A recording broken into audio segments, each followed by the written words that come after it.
오늘 말씀은 요나서 1장 11절에서 16절입니다. 제가 수요일 날 요나서 말씀으로 계속 말씀 이어갈 텐데, 지난번에 요나서 1장 1절에서 10절까지 했고요. 오늘은 요나서 1장 11절에서 16절까지입니다. 우리 한 절씩 교독하도록 하겠습니다. 제가 먼저 읽겠습니다. 바다가 점점 흉흉한지라 무리가 그에게 이르되 우리가 너를 어떻게 하여야 바다가 우리를 위하여 잔잔하겠느냐 하니, 그가 대답하되 나를 들어 바다에 던지라. 그리하면 바다가 너희를 위하여 잔잔하리라. 너희가 이 큰 폭풍을 만난 것이 나 때문인 줄을 내가 아노라 하니라. 그러나 그 사람들이 힘써 노를 저어 배를 육지로 돌리고자 하다가 바다가 그들을 향하여 점점 더 흉흉함으로 능히 못한지라. 무리가 여호와께 부르짖어 이르되 여호와여 구하고 구하오니 이 사람의 생명 때문에 우리를 멸망시키지 마옵소서. 무죄한 피를 우리에게 돌리지 마옵소서. 주 여호와께서는 주의 뜻대로 행하심이니이다 하고 요나를 들어 바다에 던짐에 바다가 뛰노는 것이 곧 그친지라. 그 사람들이 여호와를 크게 두려워하여 여호와께 제물을 드리고 서원을 하였더라. 아멘. 지난번에 제가 수요 예배 때 저는 요나서 1장 1절부터 10절까지 보면서 말씀을 나눴는데, 그 부분을 잠시 복습하며 요약하면 좋겠습니다. 자, 하나님이 선지자 요나에게 명령했습니다. 니느웨로 가라. 니느웨로 가서 니느웨가 40일 뒤면 망한다. 이렇게 외쳐라. 이렇게 명령하셨죠. 하지만 요나는 그 명령에 불순종합니다. 요나는 니느웨와는 정반대 방향인 다시스로 가는 배를 탑니다. 하지만 그 배는 바다에서 폭풍을 만나 침몰 위기에 빠집니다. 그 배가 만난 위기가 심상치 않다는 것을 알게 된 그 배의 선원들은 자신들이 처한 그 위기 상황이 단순히 자연현상 때문에 생긴 것이 아니라 분명히 누군가의 잘못 때문에 어떤 신이 분노했을 거라고 생각하게 됩니다. 그래서 누구의 잘못 때문인지 가련 얘기에서 제비를 뽑는데요. 그때 요나가 제비에 뽑혔습니다. 자, 선원들의 추궁에 밀려서 결국 요나는 자신의 잘못을 실토하죠. 이 바다에 폭풍이 일어나고 배가 위기에 빠진 것은 자신 때문인데, 자신이 하나님의 명령을 거역하고 엉뚱한 곳을 가려고 해서 하나님이 진노하셨다는 것입니다. 저는 그때 이 사건을 통해서 세상에는 그 아무도 하나님의 얼굴을 피할 수 없다는 것을 말씀드렸습니다. 하나님은 우리가 어느 곳에 있든지 우리를 보시고 또 우리가 무엇을 하는지 다 아시는 분이십니다. 하나님의 이런 편재성으로 인해서 우리가 두 가지 감정을 서로 갖게 되는데, 첫 번째는 두려움이라고 말했습니다. 하나님이 우리의 또 잘못과 죄악을 다 보고 계시기 때문에 우리는 두렵지 않습니다. 우리는 두렵습니다. 죄송합니다. 심지어 우리의 마음까지 들여다보시는 분이시기 때문에 죄에서 자유롭지 못한 우리로서는 두려울 수밖에 없는 거예요. 둘째는 위로였습니다. 하나님이 모든 곳에 계셔서 우리를 보고 계시다는 것이 우리가 얼마나 큰 위로가 되는지 모릅니다. 내가 선한 일을 하는데 아무도 알아주지 않아도 괜찮습니다. 하나님이 아시기 때문이죠. 그리고 나의 고통을 아무도 알아주지 않아도 괜찮습니다. 하나님이 나의 아픔을 아시고 때가 되면 해결해 주실 것이라는 것을 믿기 때문입니다. 자, 여기까지가 우리 지난번 말씀이었고요. 이제 오늘 말씀에서는 요나의 죄가 이제 막 드러났을 때 이 문제가 어떻게 해결되는지를 보면서 또 하나님이 어떤 분인지를 우리가 살펴보고, 우리는 이런 하나님 앞에 우리가 어떻게 살아야 될지를 한번 같이 나눠보면 좋겠습니다. 먼저 본문 내용을 한번 볼까요? 자, 바다에 폭풍이 불어서 이제 요나가 탄 배가 위기에 처했는데 그 원인이 분명히 드러났습니다. 바로 요나가 하나님 말씀에 순종하지 않아서 하나님이 이 폭풍을 일으켰고 그 배가 위기에 빠지게 된 거죠. 하나님이 요나를 심판하려고 바다의 폭풍을 일으키신 것인지, 아니면 요나를 더 선한 길로 이끄시려고 잠시 폭풍을 일으키신 것인지는 지금 알 수 없지만 나중에 드러나게 될 것입니다. 여하튼 그 배에 탄 선원들은 자신들이 겪는 이 위기의 원인을 이제 알게 되었습니다. 하지만 이 문제를 어떻게 해결해야 될지를 모르는 거예요. 그래서 선원들은 혹시나 해서 요나에게 묻습니다. 어떻게 해결해야 되느냐, 해결책을 묻는데, 그때 요나는 해결책을 제시하죠. 12절 말씀 보니까 이런 말씀이 있습니다. 나를 들어 바다에 던지라. 그리하면 바다가 너희를 위하여 잔잔하리라. 너희가 이 큰 폭풍을 만난 것이 나 때문인 줄을 내가 아노라. 자, 요나 자신이 이 배에 타고 있어서 이 배가 이런 위기를 만났으니 내가 이 배에서 없어진다면 이 배는 위기에서 벗어날 것이다 라고 대답한 것이었죠. 그런데 요나 자신이 이 배에서 사라지는 방법은 그 당시로서는 딱 한 가지밖에 없습니다. 선원들이 요나를 바다에 던지는 것밖에 없죠. 자, 이제 배에 탄 선원들은 문제의 원인을 알았고 또 문제 해결책도 알았습니다. 하지만 요나가 제시한 그 해결책은 선원들에게는 굉장히 당혹스러운 해결책입니다. 자칫 요나가 정말 무죄한 사람이라면 자신들은 무죄한 사람을 살해한 죄인이기 때문에 요나가 섬기는 신으로부터 엄청난 또 재앙을 당할지 알 수 없기 때문에 그런 거죠.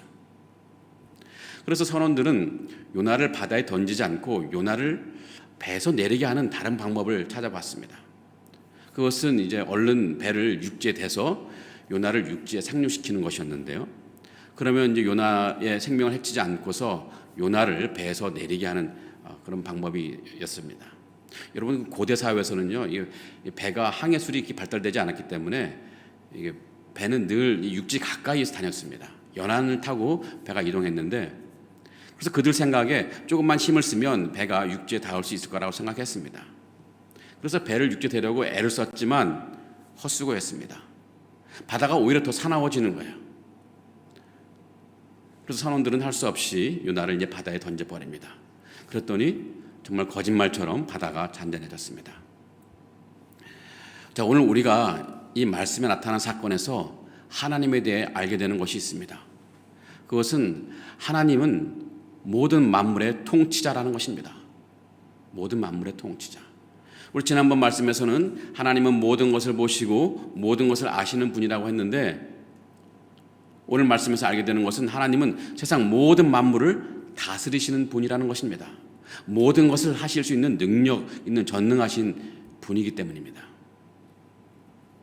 인간이 많은 과학의 발달로 인해서 세상 많은 것들이 사실 인간의 통제 아래에 들어와 있습니다. 하지만 과학이 아무리 발달해도 인간이 어쩌지 못하는 것들이 몇 개 있습니다. 자, 첫 번째로는 자연현상이에요. 인류의 과학이 아무리 발전했다고 할지라도 자연현상을 우리 인간은 어찌하지 못합니다. 아마 미래에도 어찌하지 못할 것 같습니다. 누가 태풍을 막을 수 있을까요? 태풍이 불면 그것이 얼마나 센 태풍인지 가늠해서 어떻게 하면 그 피해를 줄일 수 있을까? 이게 관건이지, 어떻게 하면 태풍을 막을 수 있을까? 불지 않게 막을 수 있을까? 이런 것을 연구할 수는 없습니다. 또 누가 바다에 있는 파도를 일렁이게 하거나 또 혹은 그 바다를 잠잠케 할 수 있을까요? 사람들은 어떻게 하면 그 일렁이는 파도, 험한 파도 속에서 배가 침몰하지 않고 그 바다를 무사히 통과하느냐, 여기에 관심 있지 바다를 잠잠케 한다는 것은 상상도 못할 일입니다. 인간은 할 수가 없습니다. 하지만 하나님은 폭풍을 일으켜서 바다에 큰 파도를 일으키게 할 수도 있고, 하나님은 또 이 바다를 잠잠케 하실 수도 있습니다. 오늘 말씀에도 하나님은 바다에 폭풍을 일게 하셨고 또 이 폭풍을 잠재워 오셨습니다. 하나님은 확실히 세상 만물을 다스리시는 분이십니다. 또한 만물을 다스리실 능력이 있는 분이십니다. 또 세상에서 인간이 가장 다스리기 어려운 것 둘째가 있습니다. 그것은 우리 인생길입니다. 우리 인생길은 너무나 복잡하고 또 수만 가지 요소에 의해서 막 좌우되죠. 그래서 내 자신이 보기에 모든 것이 완벽하게 준비됐는데 내가 전혀 알지 못하던 어떤 한 가지 때문에 내가 계획했던 그것이 성공하지 못하고 실패할 때가 참 많이 있습니다. 요나는 자신이 다시스로 가는 배를 타서 배 밑바닥에 자고 있을 때 하나님으로부터 얼굴을 피해서 멀리 도망가는 것이 성공하는 줄 알았습니다. 그런데 오래지 않아서 자신이 바다에 던지게 될 줄을 감히 요나가 생각했을까요? 요나가 도망가려는 시도가 실패할 것이라는 생각을 한 번도 해보지 못했을 것입니다. 우리 중에 아무도 우리 인생길을 좌우하지 못합니다. 하지만 하나님은 우리 인생길을 인도하시는 분이시고 또 우리 인생길을 인도하실 능력이 있는 분이십니다. 그래서 요약하면 하나님은 만물을 다스리시고 우리 인생을 다스리시는 분이신데 그 하나님이 오늘도 우리가 살아가는 세상 만물을 하나님이 섭리 가운데 다스리시고 오늘도 우리 인생 역시 하나님 다스림 안에 있습니다. 이런 하나님 앞에 우리가 어떻게 살아가는 것이 지혜로운 삶일까요? 결론부터 말하자면 그것은 하나님 뜻대로 살아가는 것입니다. 하나님 뜻대로 살아간다는 것은 하나님이 기뻐하시는 삶을 살아간다는 것인데 내가 무엇인가를 선택할 때 내게 기쁨이 되는 것을 선택하는 것도 중요하겠지만 무엇이 더 하나님께 기쁨이 될 것인지를 먼저 고려하고 또 그대로 살아간다는 것이죠. 그렇게 살아가는 것이 우리 삶에 너무나 중요한 지혜입니다. 우리가 하나님 뜻대로 살아가는 것이 삶에 너무나 소중한 지혜인라고 말할 수 있는 몇 가지 이유가 있는데 첫 번째로는 우리 인생을 향한 하나님의 뜻은 선하시기 때문입니다. 우리 인생을 향한 하나님의 뜻은 너무나 선하십니다. 하나님이 우리를 이끄시고 인도하시는 그 길은 우리를 망하게 하시려고 하는 것이 아니라 우리를 곤란하게 하려고 하는 것이 아니라 우리를 복되게 하려고 하는 것이고 우리의 삶을 의미 있게 하려고 우리 삶을 의미 있는 삶을 살게 하려고 인도하시는 것입니다. 하나님이 요나를 니느웨로 인도하시려는 것은 요나를 통해 어떤 큰 일을 이루시려는 영광스러운 목적 때문이었습니다. 그러기에 하나님 뜻대로 살아가는 것은 멸망의 길이 아니라 영광의 길입니다. 때로는 하나님 뜻대로 살아가는 길에 분명히 고난이 있기도 합니다. 아니 사실 고난이 있기도 하는 것이 아니라 늘 고난이 있습니다. 그때 우리가 생각해야 될 것은 하나님 뜻대로 살아가는 것에 고난이 있다면 그 고난은 포장지에 불과합니다. 무슨 포장지냐면 축복을 감싸고 있는 포장지예요. 이 고난이라는 포장지를 살짝 벗겨내면 우리를 향한 하나님의 선한 뜻이 드러날 수밖에 없습니다. 그러기에 여러분 하나님 뜻대로 살아가면서 고난이 닥쳐왔을 때 우리는 고난이라는 포장지에 마음 뺏기지 말고 그 포장지가 감싸고 있는 하나님의 선한 뜻에 우리 마음을 두고 살아가면 좋겠습니다. 그리하여 우리가 어떤 의무감으로 하나님의 뜻을 이루는 삶을 살아낼 것이 아니라 우리가 하나님 뜻대로 살아갈 때 우리가 누리게 될 영광을 기대하는 기대감으로 살아가면 좋겠다는 것입니다. 자, 하나님 뜻대로 살아가는 것이 인생의 큰 지혜라고 할 수 있는 또 다른 이유가 있습니다. 이 하나님 뜻에 순종하지 않는다고 해도 결국에는 우리 삶 가운데 하나님 뜻이 이루어지기 때문입니다.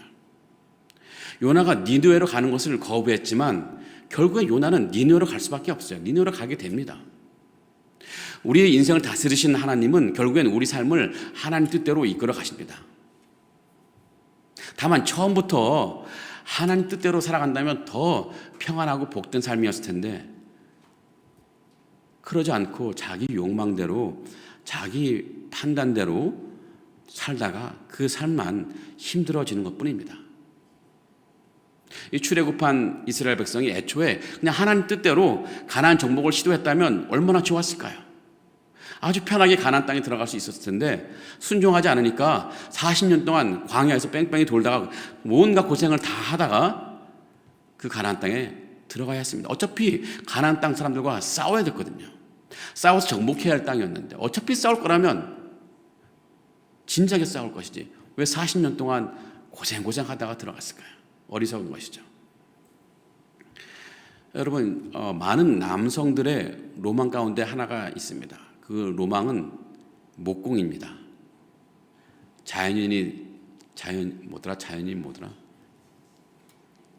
그 프로그램에 나오는 그런 거 말고도 도시 살면서 목공 일 하고 싶은 게 남성들의 로망입니다. 잘 모르시죠? 이 어린아이들이 레고 조립하는 것을 좋아하듯이 많은 남성들은 나무로 무엇인가를 만드는 것을 좋아하는데 이 목공의 최종 목적지는 나무로 자기 집을 짓는 것입니다.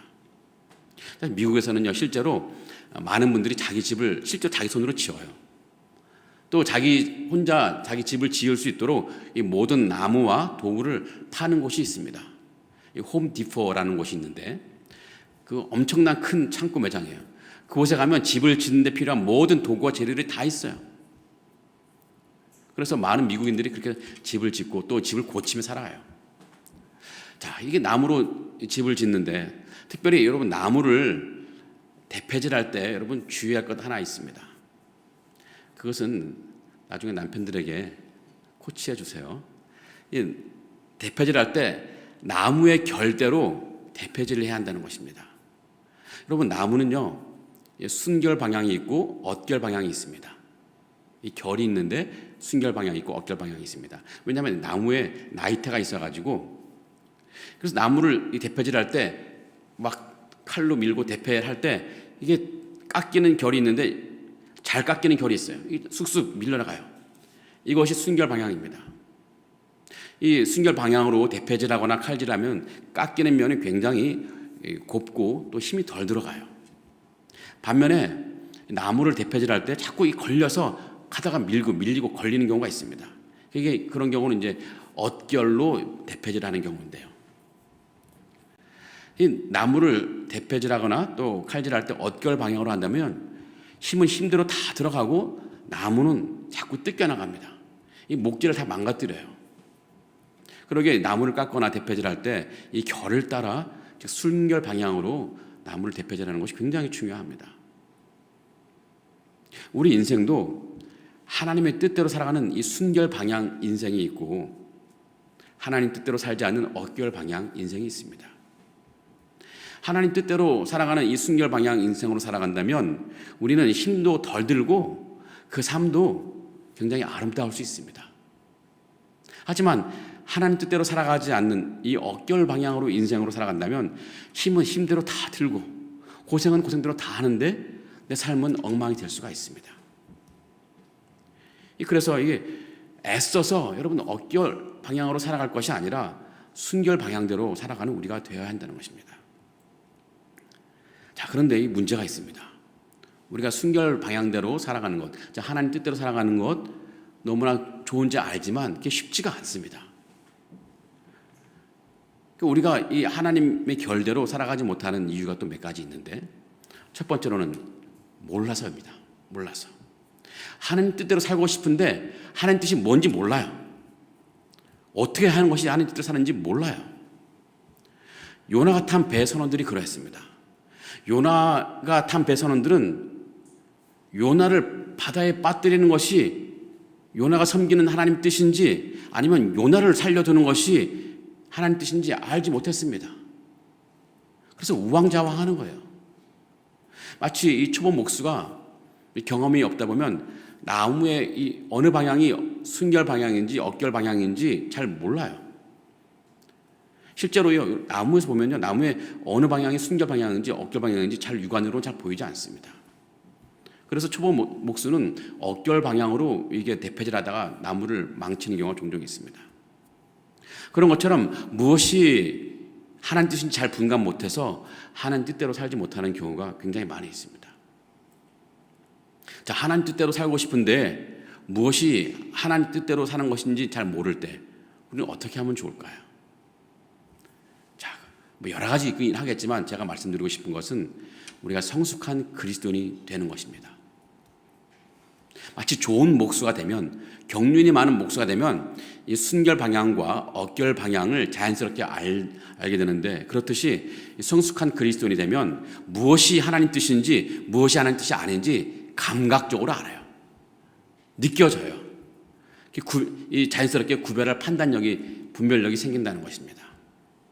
자, 선원들은 하나님 뜻을 잘 몰랐지만 요나는 하나님 뜻이 무엇인지 알았습니다. 바다에 던지는 것이 하나님 뜻인지를 너무나 잘 알았습니다. 자, 성숙한 그리스도인이 되어야 되는데 우리는 어떻게 하면 성숙한 그리스도인이 될 수 있을까? 많은 길이 있겠지만 제가 아는 가장 효과적인 길은 우리 교회 안에서 양육과 훈련을 받는 것입니다. 양육과 훈련을 받을 때 자연스럽게 우리는 순결 방향과 엇결 방향을 구분하는 감각이 생깁니다. 그래서 많은 교회들이 성도들을 양육하고 훈련하죠. 교회가 해야 할 가장 큰 비전과 사명은 성도들을 양육하고 훈련하는 것입니다. 이것을 제쳐두고 다른 큰 무엇인가를 비전으로 삼고 추구하는 것은요, 어쩌면 교회가 억결 방향으로 대표질하는 것일 수 있습니다. 주님은 우리들에게 사람들을 제자 삼으라고 말씀하셨는데, 제자 삼는 것을 소리하고 어떤 명분 있는 큰 비전만 추구한다면 그 어떤 비전이 주님 앞에 큰 의미가 있겠습니까? 그래서 제가 우리 교회에 품는 가장 큰 비전은 우리 성도님들이, 각각 개인 성도님들이 성숙한 그리스도인이 되는 거예요. 다른 무엇인 큰 사업을 하기보다는 그것도 중요하겠지만 성도님들이 한 명 한 명 성숙한 그리스도인으로 나아가는 것, 이것이 제가 품은 가장 큰 비전이요 꿈입니다. 그래서 세상 속에서 우리 모두가 그리스도의 신실한 제자로 살아가는 것이죠. 이제 우리 교회는 이제 두 가지 트랙으로 성도들을 양육하고 훈련하고 있습니다. 첫 번째로는 우리 교육자를 통해서 여러 양육과 훈련 프로그램을 하는데요. 그 양육과 훈련 프로그램에서 성도들을 양육하고 훈련합니다. 그러게 혹시 여기 가운데 이제 구역에 순장님들이 계시다면, 순장님들의 중요한 과제 가운데 하나는 순원들로 하여금 양육과 훈련 과정에 들어가게 하는 것입니다. 계속 격려하는 거예요. 그냥 내버려 두지 말고 양육받으라, 양육 안 했으면 양육하라, 양육 끝나면 제자 훈련해라, 제자 훈련 끝나면 사역 훈련해라, 계속 독려하는 거예요. 그러지 않고 그냥 내버려 두는 것은요, 마치 엄마가 어린 아이한테 밥 먹는 거 힘들다고 계속 이유식 먹이는 것, 이거밖에 안 됩니다. 그러면 아이가 잘할 수가 없어요. 그래서 여러분들, 순장님들은 계속 순원들을 독려하세요. 이 광고에 양육훈련 또 여러 가지 프로그램 나오면 귀에다 삼고 계속 독려하는 여러분 되길 바랍니다. 또 교회가 사용하는 또 다른 양육훈련 트랙은요, 순장님들이 이끄시는 구역 모임입니다. 순장님들은 구역 안에서 순원들을 양육하고 훈련하는 사역을 감당하고 있습니다. 순원들은 구역 안에서 양육받고 훈련받는 거죠. 어쩌면 몇 개월짜리 혹은 1년짜리 양육과 훈련 받는 것보다 이 구역 안에서 말씀과 기도로 순장님을 통해서 양육받고 훈련 받는 것이 훨씬 더 중요할 수 있습니다. 이 구역 모임은 평생 교육, 평생 양육 훈련 과정입니다. 그러기에 이 구역 안의 순장님들은 순원들의 영적 성장을 위해 책임감을 갖고 기도하면서 말씀과 기도로 순원들을 이끄셔야 됩니다. 자, A라는 순원이 내가 지금 보니까 지금 성숙도가 한 50 정도 된다면 올해가 다가기 전에 최소한 70 정도까지 끌어올리자 하는 목표를 갖고 그 성도를 격려하고 또 섬기면 좋겠습니다. 우리 순장님들이 순원들을 성숙시키는 너무나 중요한 길이 있는데 그것은 역시 말씀과 기도입니다. 순원들도 그 구역 모임에서 거기 서로 친교하는 것에만 초점을 맞추지 말고, 같이 먹고 즐기는 거 너무 중요하지만 거기에만 초점 맞추지 말고 내가 이곳에서, 이 구역 모임에서 말씀과 기도로 양육받아서 성숙한 그리스도인이 되어야겠다는 목표를 갖고 구역 모임에 참석해야 됩니다. 그런 목표를 순장님들이 순원들에게 제시해야 됩니다. 순원들은 구역 모임에 와서 그냥 교제하고 돌아가는 것, 즐겁게 재미있게 행복하게 돌아갈 수 있지만 그 마음 깊은 곳에서는 내가 구역 모임에 양육받고 훈련받으러 왔는데, 이것이 없으면 순원들은 그 영혼은 허탈한 마음으로 돌아갈 수밖에 없어요. 구역 모임 시간은 순원들을 훈련시키고 양육시키는 시간임을 꼭 기억하시면서 그렇게 인도하시면 좋겠습니다. 자, 그렇게 교회적으로 양육과 훈련을 받고 또 구역 모임에서 양육과 훈련을 받을 때 성도님들은 이제 하나님 뜻을 구별할 영적인 분별력이 생깁니다. 그러므로 혹시 성도 여러분, 내가 하나님 뜻을 잘 몰라서 하나님 뜻대로 살아가지 못한다고 하는 분들, 그런 분들이 있다면 주저하지 말고 양육과 훈련 자리로 나오시기 바랍니다. 또 구역 모임에 열심히 참석하셔서 말씀과 기도로 꼭 영적인 성장을 이루시기 바랍니다. 자, 두 번째로 우리가 하나님의 결대로 살아가지 못하는 다른 이유가 있습니다. 그것은 나 중심의 삶을 내려놓지 못하기 때문입니다. 나 중심의 삶을 내려놓지 못하는 사람은 하나님 뜻을 알면서도 하나님 뜻대로 살지 못합니다. 자신의 의지와 자신의 판단력을 하나님 뜻보다 더 중요하게 여기는 사람이죠. 이 배 선원들이 하나님 뜻을 잘 몰라서 우왕좌왕했다면 요나는 하나님 뜻을 알면서도 순종하지 않았습니다. 자, 어떤 사람은요, 자신의 의지를 하나님 뜻보다 더 중요하게 여깁니다. 하나님 뜻보다 중요한 자신의 의지를 다른 말로 말하면 욕망이라고 합니다. 하나님 뜻보다 더 중요한 자신의 의지, 이것은 욕망입니다. 사람의 욕망이 사로잡히면 하나님 뜻을 알면서도 순종하지 못합니다. 대체로 그 욕망이라는 것은 선하지가 않아요. 하나님 앞에서 부끄러운 것들이 많습니다. 선하지 않은 욕망이 사로잡혀서 하나님 뜻에 불순종하는 경우가 참 많습니다.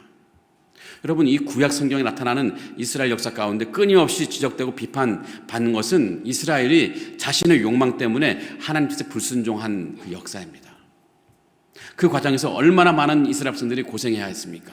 안 해도 될 고생을 하는 거예요. 이 하나님 뜻에 반하는 이 욕망은 결국 우리를 이 후회의 자리, 또 아픔의 자리로 인도할 수밖에 없습니다. 얼마나 어리석은 일입니까? 또 어떤 사람은요, 하나님 뜻보다는 자신의 판단력을 더 중요하게 여깁니다. 하나님 뜻보다는 더 중요하게 여기는 자신의 판단력, 다른 말로 말하면 미련함입니다. 미련함. 하나님 뜻보다 더 중요하게 여기는 자신의 판단력은 하나님 앞에서 미련한 것입니다. 미련한 사람은요, 자신의 판단력이 하나님의 판단력보다 더 낫다고 생각하는데 결국은 자신의 판단력이 잘못되었다는 것을 나중에야 알게 됩니다. 하나님은 내 형편을 나보다 더 잘 아시는 분이십니다. 하나님은 내 형편을 변화시킬 능력이 있는 분이십니다. 내 형편을 변화시킬 길도 너무나 잘 아시는 분이에요. 내 판단력을 믿기보다는 하나님의 판단력을 믿어야 한다는 것입니다. 오늘 말씀에는 요나가 왜 불순종했는지 그 이유를 밝히고 있지는 않지만 대부분 학자들은 요나의 애국심 때문일 것이라고 추정합니다. 이스라엘 백성을 오래 괴롭혀왔던 이 아수르, 그 나라의 수도가 바로 니느웨인데, 니느웨가 멸망하기를 바라는 마음에서 니느웨에 가서 심판의 메시지를 선포하지 않겠다고 한 것입니다. 자기가 심판의 메시지를 선포하면 그들이 혹시나 회개해서 하나님 심판에서 면제될까 봐 그것이 싫어서 니느웨에 가지 않았다는 얘기죠. 어떤 학자들은 요나의 정의감 때문에 하나님 뜻에 불순종했다고 말합니다. 니느웨 성은 굉장히 악독한 성이었습니다. 그런 악독한 성은, 도시는 그냥 멸망되어야 되는 거죠. 그게 바로 정의죠 라고 생각한 거죠. 애국심도 좋고 정의감도 다 좋습니다. 하지만 그것이 이 하나님 뜻에 불순종하는 이유가 되어서는 안 되는 것이죠. 이 하나님 뜻에 반하는 애국심은 오히려 나라를 망치게 하는 매국노적인 결과를 낳게 할 수 있습니다. 하나님 뜻에 반하는 정의감은 오히려 정의를 무너뜨리는 불의한 결과를 낳게 될 수 있습니다. 하나님 뜻에 반하는 가족 사랑은 오히려 가족을 힘들게 할 수 있고 가족을 무너뜨릴 수 있습니다. 또 하나님 뜻에 반하는 교회 사랑도 오히려 교회를 힘들게 할 수가 있습니다. 그러므로 하나님 뜻 앞에서 내 의지와 판단을 내려놓으시면 좋겠습니다. 내 의지와 판단을 손에 꽉 쥐고 그 의지와 판단력으로 내가 내 삶을 이끌어가는 것이 아니라 그 의지와 판단력을 내려놓고 하나님이 내가 어떻게 살아가기를 원하는가, 그 원하시는 대로 순종하며 살아가는, 그래서 하나님께서 우리 삶을 선하고 아름답게 만들어 가시는 그런 결과를 우리가 다 누리면 좋겠습니다. 사랑하는 성도 여러분, 말씀을 정리해 보겠습니다. 우리가 이제 새로운 학기가 시작되었습니다. 여러분, 시작은 참 좋은 시간 같아요. 새롭게 무엇인가를 시작할 수 있기 때문인데, 여러분, 다른 무엇인가를 시작하는 것도 너무 좋지만 내 신앙의 성숙이 시작되는 시간이 되면 좋겠습니다. 각각의 양육과 훈련을 통해서 또 각각의 이 구역 모임을 통해서 이번 학기 우리의 신앙이 한 뼘 이상 자랄 수 있기를 바랍니다. 그것은 순장님도 마찬가지예요. 순장님들도 순장반 교육 시간에 그냥 지식만 배우는 것이 아니라 그 과정을 통해서 내가 영적으로 성장해야겠다라는 열망을 가지고 순장반에 참여하시면 좋겠습니다. 또 구역 모임 할 때도 내가 수련원들을 양육시킨다라는 마음뿐만 아니라 나도 이 시간에 성장하겠다, 성숙하겠다 하는 마음을 갖고 구역 모임에 참여하시면 좋겠습니다. 그래서 우리 인생을 선하게 이끌어 가시는 하나님의 선한 뜻을 우리가 분명히 믿고 또 하나님 뜻에 순종하며 살아가는 우리 모두가 되기를 간절히 기원하고 축복합니다. 또한 내 안에 있는 자아를 내려놓고 주님 뜻에 굴복하면서 우리 삶 가운데 하나님 뜻이 너무 고귀하게 펼쳐지는 그런 삶이 되기를, 그런 학기가 되기를 간절히 기원합니다. 아멘. 우리 찬양 한번 같이 부르시고 기도하겠습니다. 아버지 당신의 마음이,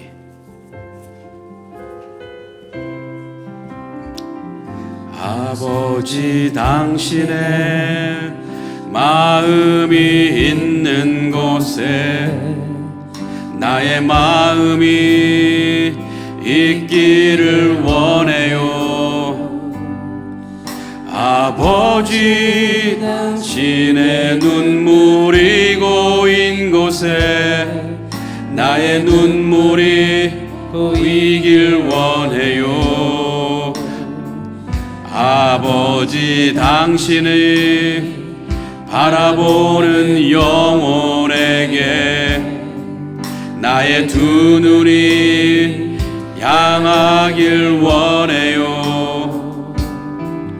아버지 당신이 울고 있는 어두운 땅에 나의 두 발이 향하길 원해요. 나의 마음이 아버지의 마음 알아. 내 모든 뜻 아버지의 뜻이 될 수 있기를 나의 온 몸이 아버지의 마음 알아. 내 모든 삶 당신의 삶 돼.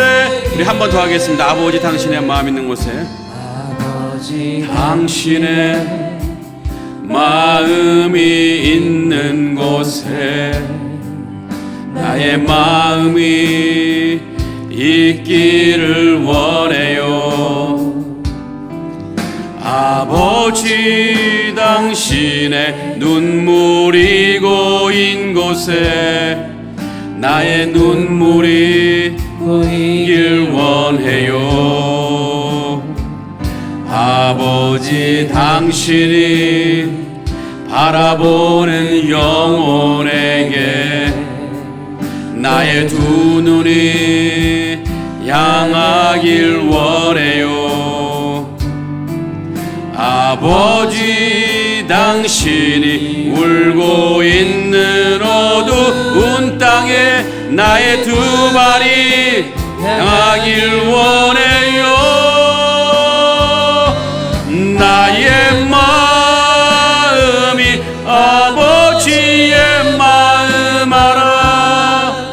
내 모든 뜻 아버지의 뜻이 될 수 있기를 나의 온 몸이 아버지의 마음 알아. 내 모든 삶 당신의 삶 되기를. 이 시간 함께 기도하기를 원합니다. 하나님은 세상 모든 만물과 우리 인생을 다스리시는 전능하신 하나님이신 줄 믿고 인정합니다. 전능하신 하나님 앞에 나는 아무것도 아니고 전능하신 하나님 뜻대로 살아가는 것이 참으로 인생의 소중한 지혜인 줄 믿습니다. 이 시간 성령께서 우리 마음을 어루만져 주셔서 하나님 뜻을 더 분명히 알게 하시고 또한 그 뜻대로 살아갈 힘과 용기를 주시옵소서. 내 의지와 판단력을 내려놓고 전적으로 주님 뜻에 따르는 삶이 되게 하여 주옵소서. 이런 기도를 가지고 함께 기도하겠습니다. 저를 따라 한번 주님 부르시고 기도하겠습니다. 주여 은혜를 주옵소서. 주여 은혜를 주옵소서. 함께 기도하겠습니다. 살아계신 하나님, 오늘도 주님의 귀한 말씀으로 하나님 어떤 분이신지 알게 하시고 우리 자신을 돌아보게 하시니 감사를 드립니다. 주님은 온 세상 만물을 창조하시고 지금도 만물을 주관하시되 우리 인생도 다스리고 계신 우리가 확신하고 믿고 감사를 드립니다. 하나님 간절히 원합니다. 하나님 매일매일의 삶 속에서 오직 주님의 우리가 언제나 주님 뜻을 대로 인정하며 주님과 함께 살아감을 기억하되 하나님 어떤 상황에서 주님 뜻대로 살아갈 수 있도록 하나님 힘을 주시고 또 그렇게 살아가도록 우리 선한 환경으로 우리 삶을 인도해 주시옵소서. 하나님이 시작되는 모든 이 새학기 양육과 훈련 프로그램 각 구역 모임이 시작되었습니다. 하나님께서 이 시간에 하나님 우리가 영적으로 성장하기를 원합니다. 구역 순장님과 선원들이 한 마음 되어서 주님께 나아가고 이 말씀과 기도를 통해서 한 뼘씩 성장하며 주님께 더 가까이 나아가며 주님 보시기에 아주 아름다운 시간 될 수 있도록 축복해 주시옵소서. 그래서 우리 하나님의 뜻에 분별하고 그 뜻대로 살아갈 수 있는 법을 배우는 귀한 시간들이 될 수 있도록 하나님 축복해 주시옵소서. 살아계신 하나님, 오늘 말씀을 통해서 우리가 하나님이 어떤 분이신지 알게 하시고 또 그 앞에서 우리가 어떻게 살아가야 될지를 고민하고 묵상하게 하시니 감사를 드립니다. 주님은 온 세상 만물을 창조하시고 또 지금 만물을 주관하시되 우리 인생도 다스리고 계심을 이 시간 우리가 믿고 감사를 드립니다. 하나님 간절히 원하옵기는 우리의 매일매일 이어지는 삶 속에서 우리가 언제나 전능하신 주님과 함께 살아감을 기억하게 하여 주시옵소서. 그래서 어떤 상황에서도 내가 주님 뜻대로 살아갈 수 있도록 이끌어 주시되 그렇게 살아가도록 힘을 주시고 어떤 유혹과 환난 앞에서도 그 모든 것들을 뛰어넘어 하나님 뜻에 순종할 수 있는 능력을 허락해 주시고 또 그렇게 살아가도록 선한 환경으로 우리를 인도해 주시옵소서. 살아계신 하나님, 이제 새 학기가 시작되었습니다. 양육과 훈련이 시작되었고 또 구역 모임이 시작되었습니다. 하나님, 이 기간에 그냥 지나가는 시간이 아니라 우리가 영적으로 성숙해지기를 원합니다. 어린아이와 같은 신앙에서 점점 자라게 하셔서 올해가 다 가기 전에, 아니 올봄이 다 가기 전에 이전보다 훨씬 성숙해지는 우리가 되게 하여 주시옵소서. 하나님 뜻을 분별하게 하시고 또 그 뜻대로 살아갈 수 있는 법을 배우는 시간들이 되게 하여 주시옵소서. 오늘 주님 만나기 위해 처음 나온 하나님의 귀한 성도님도 있습니다. 하나님, 이 시간 그 발걸음을 축복하시고 오늘 땐 이 발걸음이 훗날 위대한 삶을 열어가는 첫 발걸음이 되었다고 고백할 수 있는 그런 시간이 되게 하여 주시옵소서. 살아계신 예수님의 이름으로 간절히 기도합나이다. 아멘. 이제는 우리 주 예수 그리스도의 풍성한 은혜와 아버지 하나님의 큰 사랑과 성령 하나님의 따뜻한 인도하심이 내 뜻이 아닌 하나님 뜻대로 살아가기를 다짐하는 상하이 한인연합교회와 성도들 머리 위에 지금부터 영원토록 함께 하실지어다. 아멘.